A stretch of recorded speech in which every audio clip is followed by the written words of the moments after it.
The hollow echo of Lucy's laughter still rang in my ears. She had the nerve to call it paranoia, her voice dripping with condescension, like I was some insecure fool letting my imagination run wild.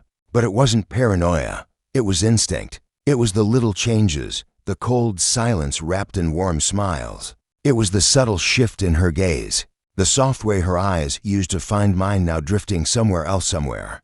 I could no longer reach.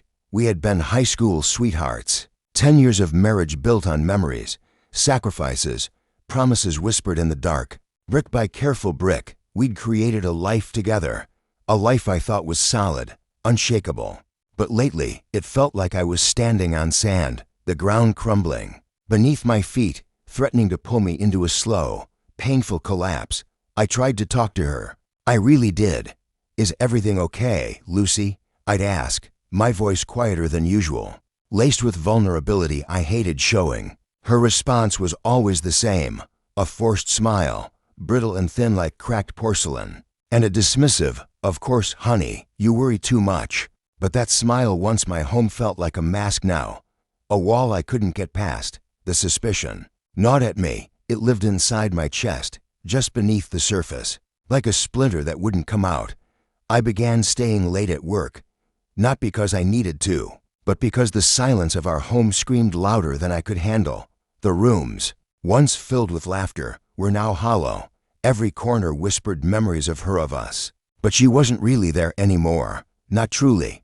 Then came the night everything shifted. I was driving past this little Italian restaurant near the edge of town, one we used to love. And there she was, Lucy, sitting across from someone, her face lit up in laughter, fingers intertwined with his. My heart plummeted. My grip on the steering wheel turned white. Knuckled. It was George, our neighbor, the one with the perfect teeth, the charming hellos, the over-friendly conversations at the mailbox. That night, I didn't confront her. I couldn't. The sight of them together felt like a knife in my gut. I could barely breathe. I went home and sat in the dark. The image of their hands locked together burned behind my eyes. I needed time, not to heal, but to plan. They say revenge is a dish best served cold. I disagree. It's best served methodically, deliberately, with every detail sharpened to a point. Over the next few weeks, I turned into someone I never thought I'd be. I documented everything: phone logs, credit card transactions, odd ATM withdrawals. I even hired a private investigator, Brenda. She was rough around the edges, sharp-eyed and unapologetically blunt.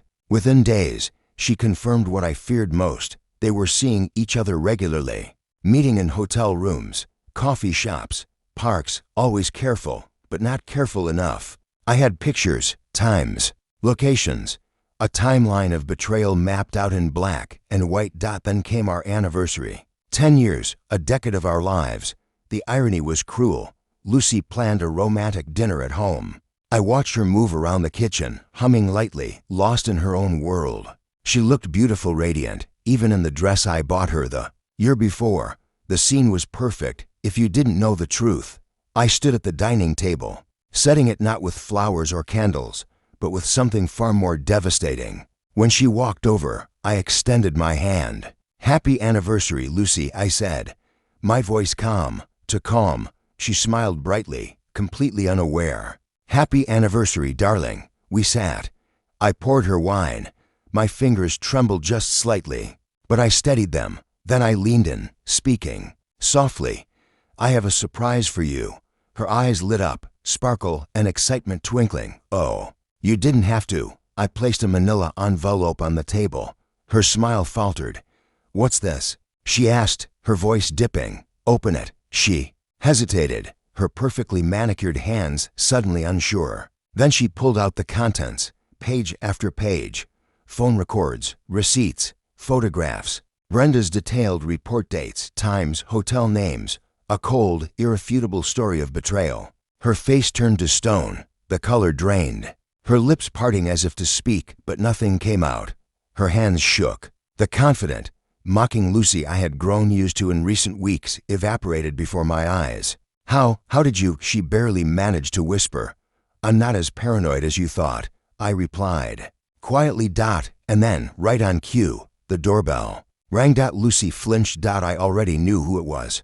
George. The idiot probably thought he was about to sneak in for a celebratory anniversary tryst. I opened the door. His smile faded the second he saw me. George, I said, my voice ice. I believe you know my wife. He stammered, taking a half step back. His eyes darted nervously toward Lucy, who was still frozen at the table, the evidence of her affair spread out like a courtroom exhibit. I stepped aside. Come in. We have something to discuss.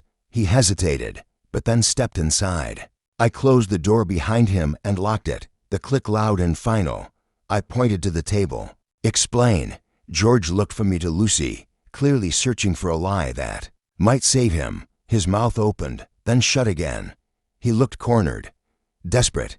I didn't wait. All the pain, the humiliation, the nights spent wondering boiled over. I lunged. My fist connected with his jaw. He stumbled back, hit the wall. Lucy screamed, "You son of a bitch." I yelled, barely recognizing my own voice. "You ruined everything." George tried to speak. I didn't let him. Another punch, another cry from Lucy. The rage inside me was volcanic, blinding, all-consuming. I hit him again and again until he was curled on the floor, wheezing, bleeding, and broken.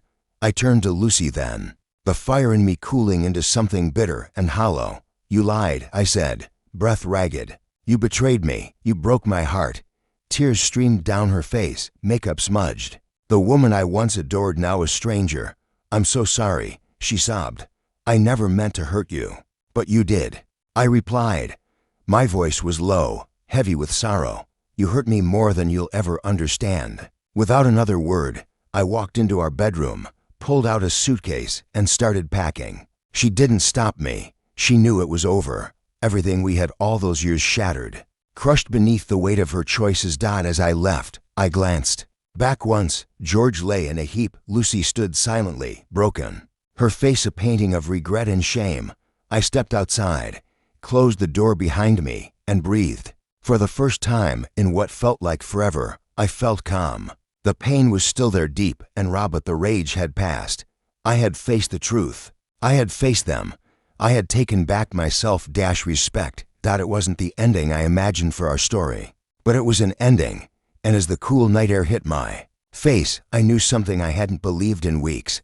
I would be okay.